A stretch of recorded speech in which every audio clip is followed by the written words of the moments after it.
The Arches Visitor Center is just here on our right.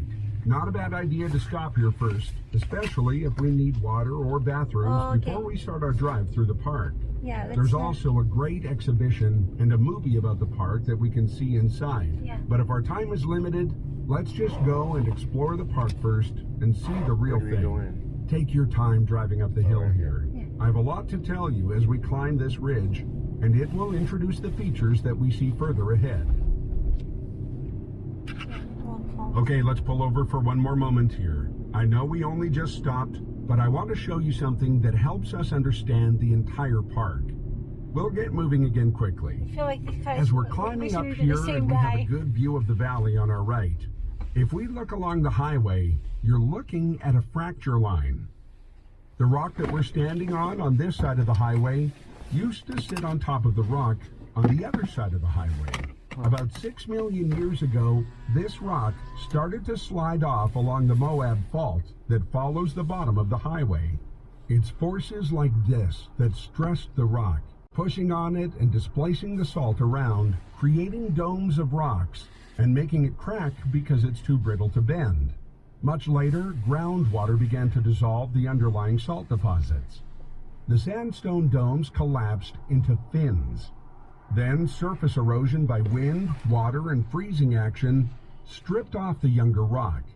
Sections of these slender walls eventually wore through, creating the spectacular rock sculptures and arches that we'll see today. Now that we know a little bit about the geology of the park, it's time to go see these formations. Our first real stop is coming up here on our left. We're coming up to Park Avenue. Early visitors thought that the shape of the fins of rock there resembled the New York skyline. It's a majestic view and really worth getting out of the car for. We'll also get to see some other formations like Queen Nefertiti on the left if we venture a little into the canyon. This is a really nice walk and one of the visitors' favorites. It's only a 1-mile hike one way. Oh, nice. If some of the people in our group don't want to walk, they can drive ahead and pick you up at the other end of the canyon by the courthouse parking lot. This way, you don't have to walk back. Oh my God. And it's starting. Holy fuck.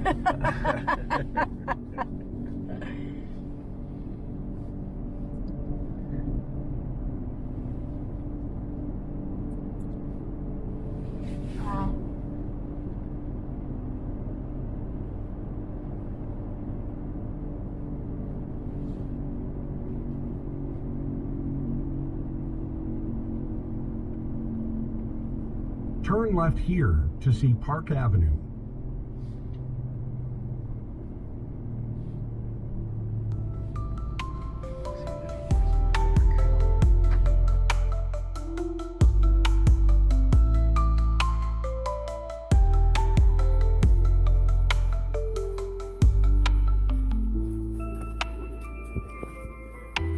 Perfect day for this. Yeah.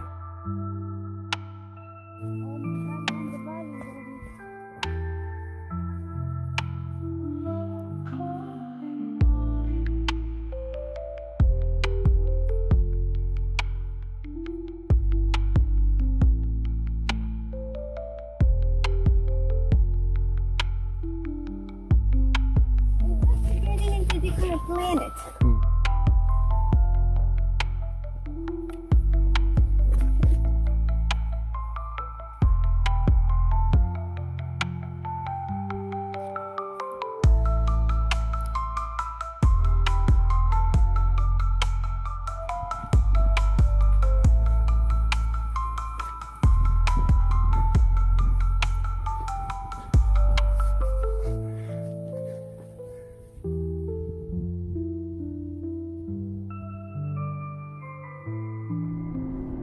From here, we are surrounded by weird rock formations. Yeah. Just behind us on the right is Organ Rock. If we look, we may just see some climbers here by the Tower of Babel on our right. It's easy to see why climbers really like the park. All the rock walls and neat features that are found in the park make it a true novelty for climbers. Rock climbers are not allowed on features and arches that are named on USGS maps. Only 55 of the arches features are named on USGS maps, so that leaves thousands of others free for climbers. Wow. Another thing you may have noticed is the beautiful dark streaks on the rock. The staining is varnish, and it's mostly made of clay. The color may vary depending on what time of day it is.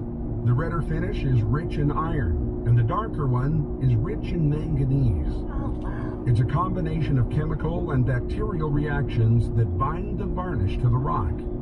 It'll become thicker and darker over time. The native Indians used the varnish for their petroglyphs, and we'll have some opportunities to look at some petroglyphs later on our tour near Delicate Arch. The La Salle Mountains off to our right rise just 20 miles south of Moab, and they are part of the Manti-La Salle National Forest. The native name for the mountains was Elk Mountains, but it was changed to La Salle Mountains, a name used by the early Spaniards. The Spanish explorers couldn't believe that the whitecaps on the mountains could be snow. In a land so hot, it had to be salt. And to prove them right, the Indians showed them salt deposits at the base of the mountains. The name recorded on Spanish maps was Sierra de la Sal, the Mountains of Salt.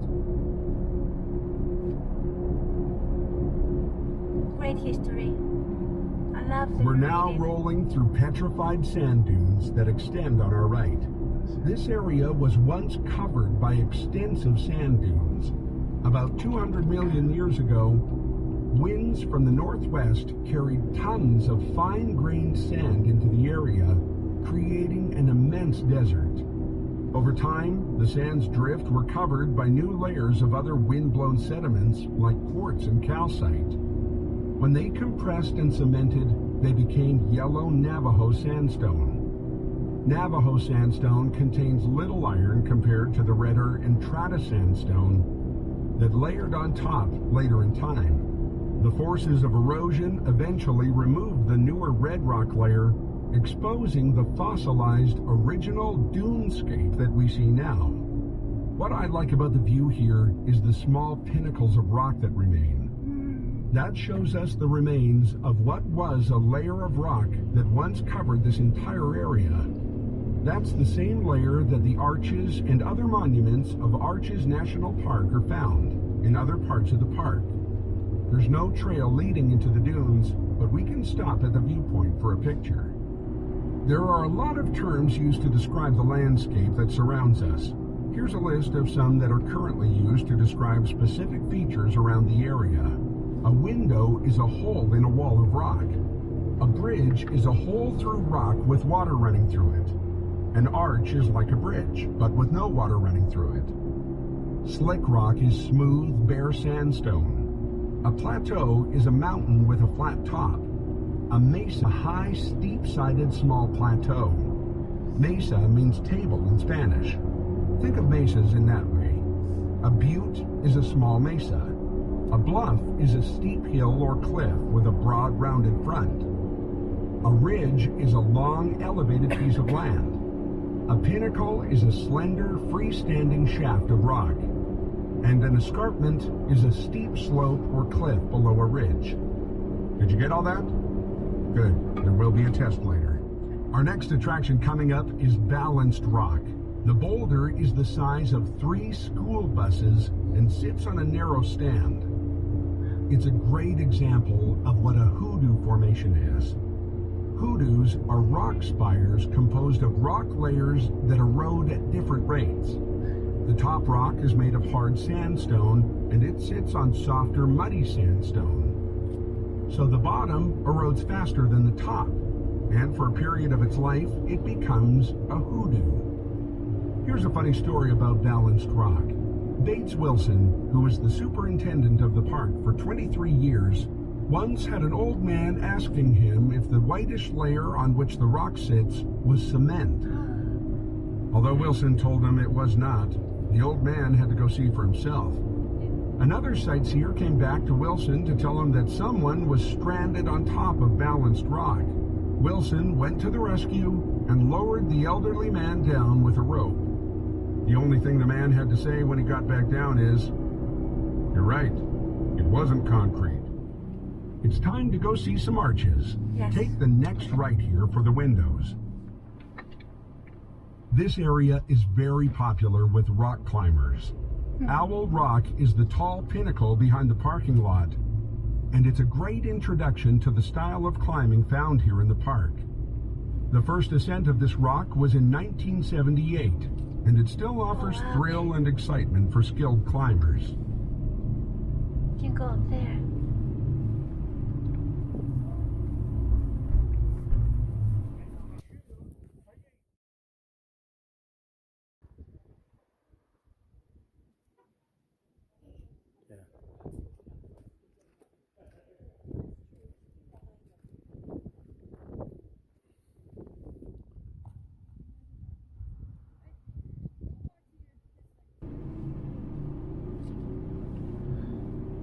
Our next viewpoint is Coves of Caves, a little less than a mile ahead. The large alcoves that are found there used to provide shelter from the weather for the American Indians that once roamed this land.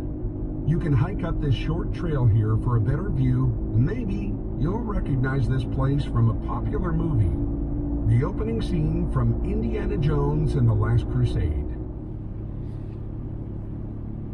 This is it. Let's find a place to park and go through the windows. You definitely need to get out of the car here. There are 13 arches here that can be seen and accessed by an easy walk. The Windows Loop Trail circles north and south Windows arches with an easy access to Turret Arch. It's only a half-mile loop on easy trails. So, it is time to leave the car, take pictures, and go and experience this amazing natural museum up close.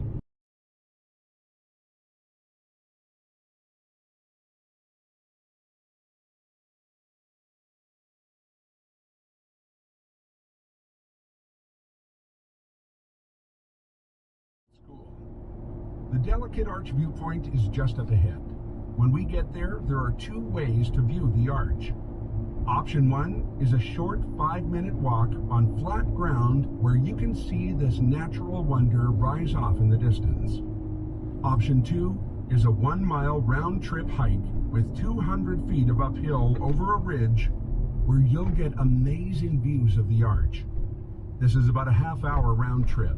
It's not possible to hike to the arch from this location because there's a huge deep crevice in the rock blocking the way.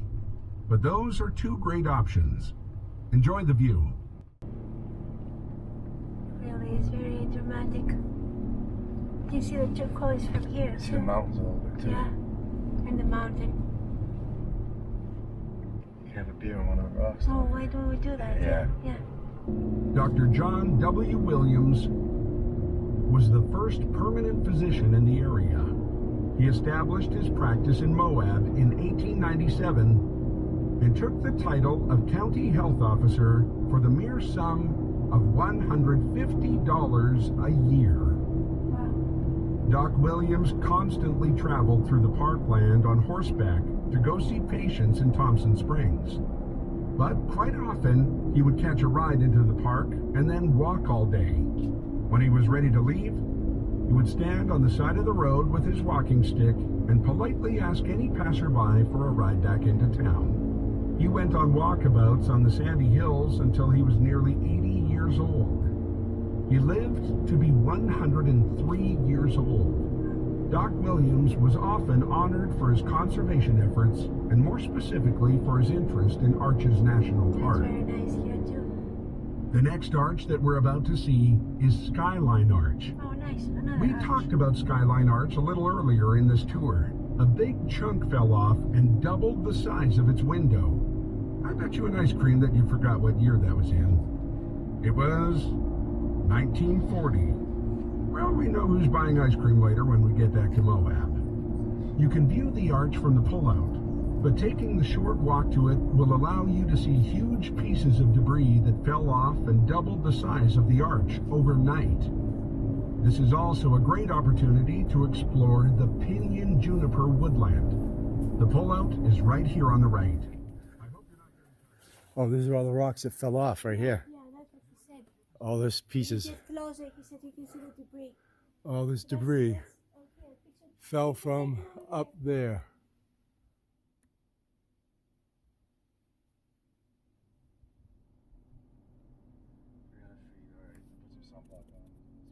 Yeah.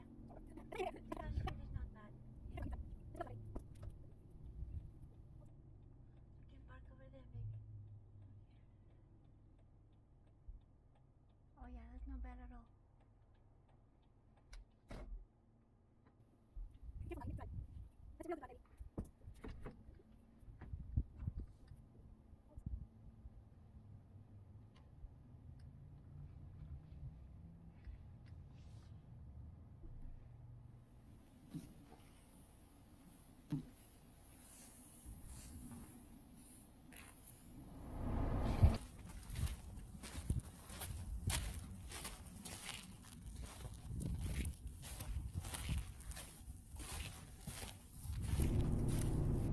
Well, my friends, we've reached the end of the road. Nice. If you want to explore further into the Arches National Park, you'll have to do it on foot.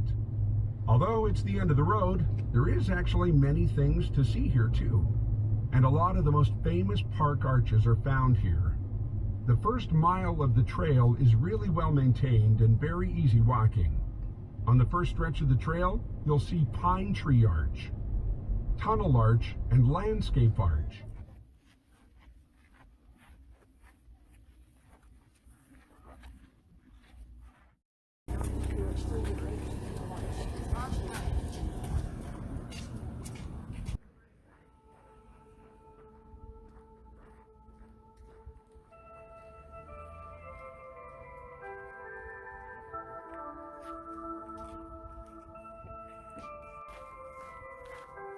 The walls look like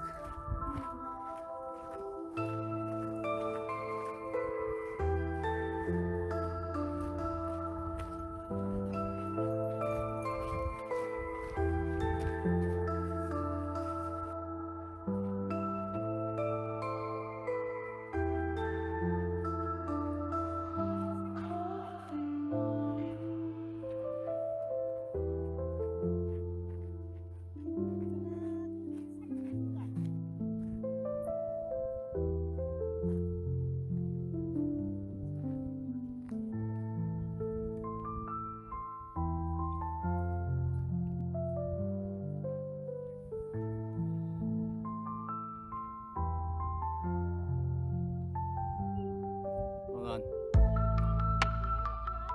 Yeah.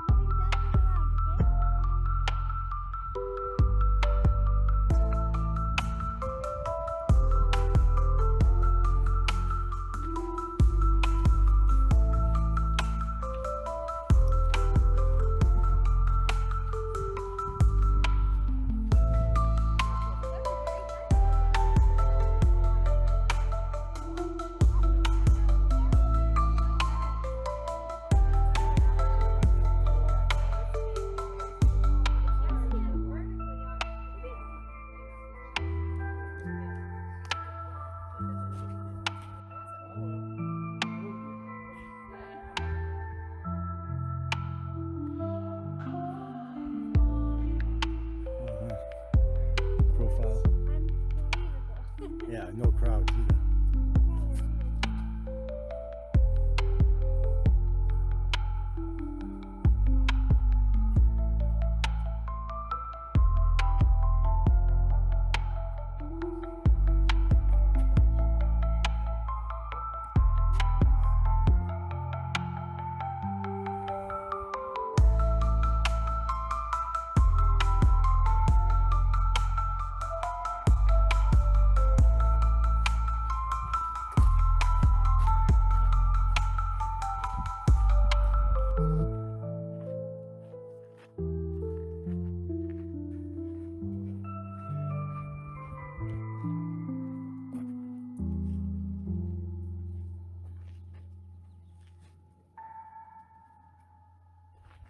It's a lot of work. What Yeah. are you gonna do? The forest here is different from the forest that you'll find up in the mountains. This forest is known as Pilkman Forest, and it's composed of mainly two trees, the pinyon pine and the Utah juniper. The pinyon pine produces edible nut, which contain about 3,000 calories per pound. Wow. One of the things that I like best You about the survive from pinyon is its distinctive sweet smell when it burns. Pinyon pine in a fireplace is absolutely fantastic. The other tree is the juniper, and it's easy to recognize with its blue berries. In fact, they're not real berries, but cones wrapped in coats of wax. It's juniper berries that are used to flavor gin. They are the dominant ecosystem in this region at elevations between 5,000 and 7,500 feet. It's rare for either of them to grow to be taller than 20 feet, and if so, you're looking at trees at least 150 years old. The Pilkman Forest provides shelter for mammals and birds. Desert cottontail rabbits, pinyon jays, and pinyon mice live here in the pinyon juniper woodland. Rodents find hiding spots in the trees and rocks and provide food for bobcats, mountain lions, and Oh, ringtail wow. cats. So there is If you these think I'm animals out lying here. because you just didn't see the wildlife in the park, well, these animals are active at twilight or dawn Right. and try to avoid the hot temperatures of the daytime. Some of the others are real night creatures, but they are here, and if you paid attention, I'm sure you saw some tracks and other signs of animal activity as you walked by. So there's real wildlife. Bobcats and stuff. Wow. Remember a little while back that I asked you not to feed the wildlife? Feeding wild animals can have tragic consequences. In an incident that happens all too often, 15 deer were shot by park rangers at Grand Canyon National Park. Wow. Why would rangers do such a terrible thing? Well, the deer were weak and starving because people were feeding them. The deer had become hooked on Cheetos, Fritos, and candy handed out by visitors, losing their natural ability to graze and digest vegetation. Wow. Junk food is the crack cocaine of the deer world. They degenerated into extremely I poor think it's the health, best, almost most starving to informative thing death. ever. The animals were so tame they walked right up to rangers, who then shot them. Autopsies revealed that the stomachs of the deer were clogged with trash. Wow. In some cases, 3 to 5 pounds of plastic obstructed the animal digestive systems. Food could not be processed, and animals were starving to death even as they ate.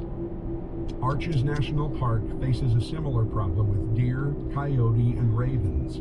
Crazy Wildlife what that people do. approaches you, your car, or your picnic table are used to being fed. You can help by discouraging animals. Do not let wildlife approach you. Clap your hands, chase them away, keep food securely stored. By not feeding the animals or birds, you're saving their lives. Imagine what's going on in our stomachs, eh? They're not eating plastic. They eat plastic because they eat the wrappers and the trash and everything Yeah. else.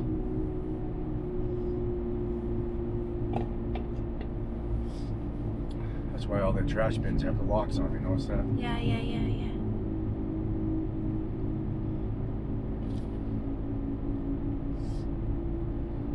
We did it. Wow. 5+ hours of well worth adventure. Yeah. There's one animal here that I'm so sure that you have seen that I'm ready to bet my ice cream on it. The little lizards. Did you see them doing their workout? When they're not busy chasing flies or sunbathing, they're often seen doing what appears to be push-ups. Well, it's believed that this weird exercise might enhance their stereoscopic vision, helping them see what's looking back at them. Like you. It just Do eclipses. you wonder who Yeah. named most of the park's namesake features? Well, finding arches in this fractured landscape is not as easy as it might sound. Up until 1970, official literature stated that the park contained nearly 90 arches. Less than 0.05% of the current total.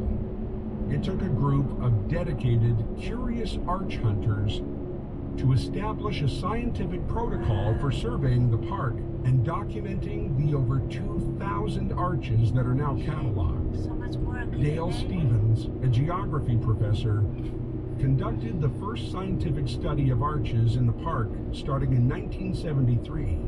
He and his team developed a standardized method to measure and record arches.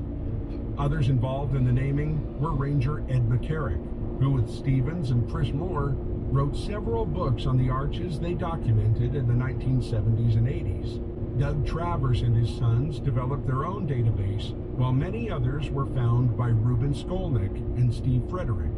Nearly 30 years of concentrated exploration and discovery put many new arches on the map.